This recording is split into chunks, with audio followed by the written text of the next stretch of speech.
Okay, she's busy doing what I'm told is the worst tour anyone's ever seen. In fact, my crack team apparently saw this coming too, because here is the video of her terrible dancing that is so bad it's making national news. Watch this. Shoving her hands down and up like you would if you were like a cheerleader.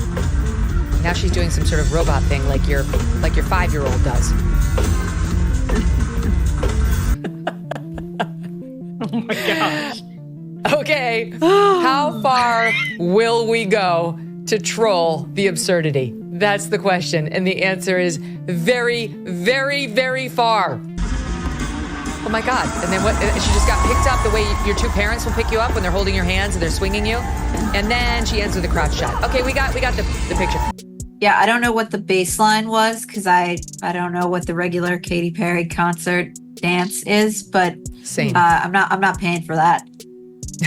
No, thank you. Imagine hearing that the first all-female crew in history is heading to space, a milestone that should have redefined women in science. But instead, it turned into a spectacle. You have never said to an astronaut, boy, what a ride. You know, we duplicated the same trajectory that Alan Shepard did back in the day, pretty much. Okay, there's so much to go over. First of all, Alan Shepard walked on the moon, Gail. You did not fucking walk on the moon. Okay? You didn't do the same thing as Alan Shepard. And by the way, when he did his first space flight, it was the first space flight. Like, that's the reason it was exciting. So what went wrong? Buckle up. Because we're diving into one of the most overhyped, overproduced, and flat-out theatrical space missions ever launched. And no, this is not the history anyone signed up for. It's actually swaggerjacking from the astronauts, the engineers, the genius. This is hard, right? What they're doing is hard. It's taking from them and giving the glory to people who don't deserve it. It's DEI in action. 6 women launch into space aboard Jeff Bezos' Blue Origin. An all-female crew at last. It should have been a historic leap for womankind. Or at least, that's how the media tried to sell it. Katy Perry is actively trying to save her career. We know that in specific US markets, her tickets just are not selling all that well at all for the Lifetimes tour, and they weren't selling well before the space flight, but they're selling actually even worse afterwards.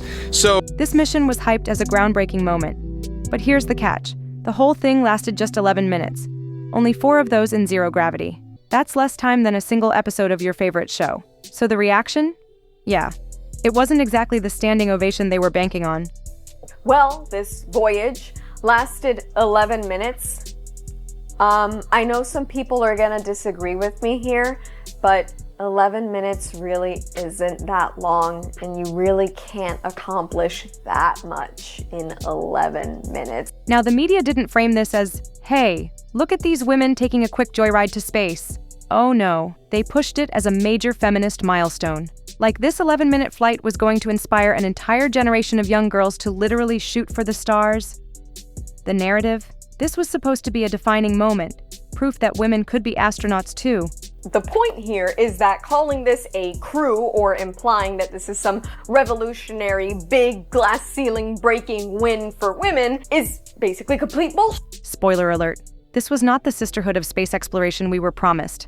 Let's talk expectations. You've got a historic all-female crew, right? So what do people naturally hope for? Maybe a few days in orbit, maybe a breakthrough experiment, something that makes you think, this is why space missions matter.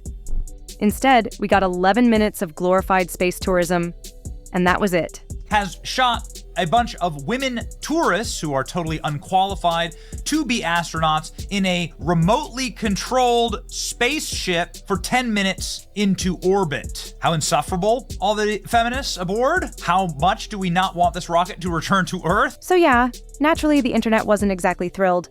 One tweet summed it up perfectly. Why did I think they would stay in space for a few days, not 4 minutes? And honestly, who could blame them? This wasn't the revolutionary world-shifting mission we were promised.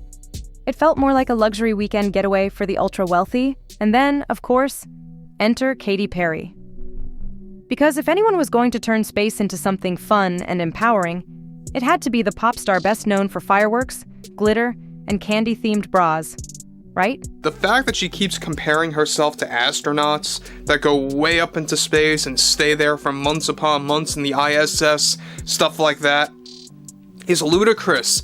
It's absolutely insane. This is why people do not take Katy Perry seriously anymore in 2025. Katy Perry boldly declared that space was going to be glam, saying it was time to put the ass back in astronaut. 2 days of training and suddenly, boom, you're an astronaut now. Forget the decades of brutal training NASA astronauts endure. Apparently, all you need is glitter and good lighting. I hope they can see the unity that we modeled and replicate that and understand that we weren't just taking up space, we were making space for the future. Yeah. Oh my God. 10 out of 10 review. Okay. But here's the real kicker. This isn't NASA. Blue Origin is a for-profit space tourism company. The whole mission? It's about making space accessible, but only if you've got $200,000 to $500,000 lying around. Let's just stop right there. How many people on Earth can actually afford that? Maybe 1%? If that. But sure, it's totally empowering, as long as you're part of the ultra elite. So while Katy Perry is out here selling us dreams of limitless space travel, the rest of us are still stuck figuring out how to pay rent. And it's women who are behind the scenes at NASA and contributed to the space program. Okay, that I get. What did these women do? Like, honestly, one is sleeping with a billionaire who created this program and is jetting people, outer space for like 10 minutes, for as long as like your average YouTube video takes. And if you thought it was just regular people calling this out, think again. Even celebrities like Emily Ratajkowski have chimed in, slamming the mission as nothing more than another billionaire vanity stunt. That space mission this morning, that's end time shit. Like, this is beyond parody. Saying that you care about Mother Earth and it's about Mother Earth and you're going up in a spaceship that is built and paid for by a company that's single-handedly destroying the planet. Look at the state of the world and think about how many resources went into putting these women into space. For what?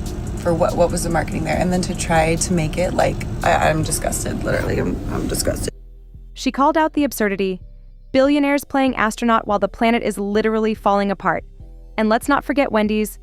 Yes, the fast food chain. They jumped on Twitter and roasted Katy Perry the moment she landed from her glorified space selfie session. After the Wendy's restaurant chain took a jab at the pop star over her flight into space. Can we send her back? Goes the social media post by Wendy's. The snarky comment by the fast food chain had a surprising amount of support, with 1.9 million views and 52,000 people liking the post. Space tourism isn't the revolution we were promised. It's just another flashy marketing stunt designed to make the rich feel like pioneers. I have no doubt that it was a cool experience. It was not historic or significant in any way, but it was still, I'm sure, cool. More than cool, it must have been profound and quite moving. It's a shame then that it was wasted on a woman with the wisdom and intellectual depth of a newborn poodle. But here's the thing. If this mission had just been pitched as a fun, lighthearted celebrity joyride, no one would have cared. The problem started when the messaging got serious. Like this was some groundbreaking moment that would reshape the future of women in space. It felt more like a PR stunt screaming, "Look at us, we're so empowering!" And that's when people rolled their eyes. And they came back and they're like, everything's changed. Is it? Okay.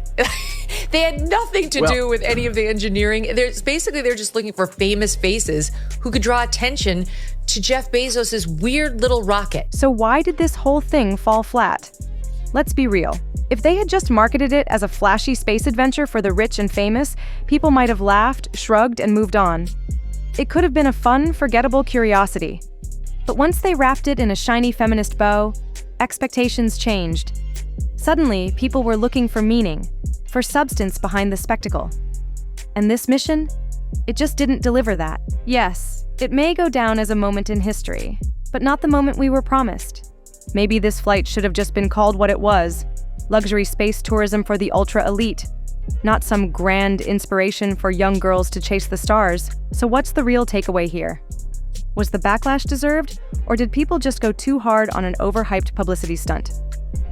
Drop your thoughts in the comments.